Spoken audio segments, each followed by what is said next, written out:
Dominic Roque at Bea Alonzo, hiwalay na.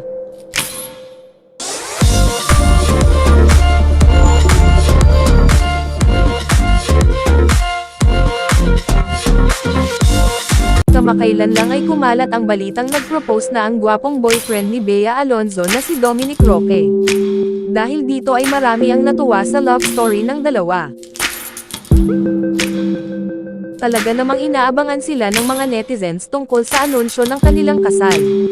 Matatanda ang nagkaroon ng panayan si Dominic Roque sa isang reporter noong magsimula ang bagong taon at tinanong ito kung kumusta na ang kanilang wedding preparation at sinagot naman ito ng okay naman enjoy.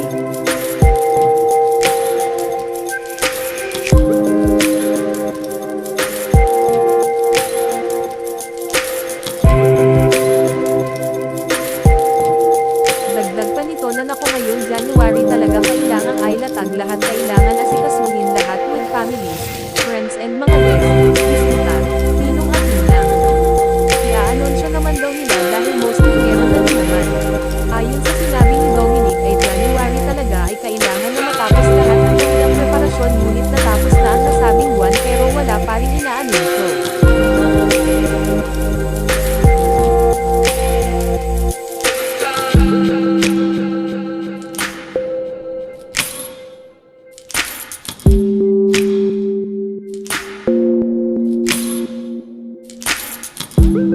Ayon sa mga nakaraang post ni Dominic ay parang loner ang dating nito. Sa isang larawan ay mag-isa lang siyang nakaupo at parang ito ay may malalim na iniisip. Hindi rin mapigil ang mag-isip ng mga netizens sa sumunod nitong post kasama ang kanyang mga kaibigan sa showbiz at kasama ang kanilang mga partners. May nagtanong sa mga netizens kung bakit hindi niya kasama si Bea sa mga recent post nila.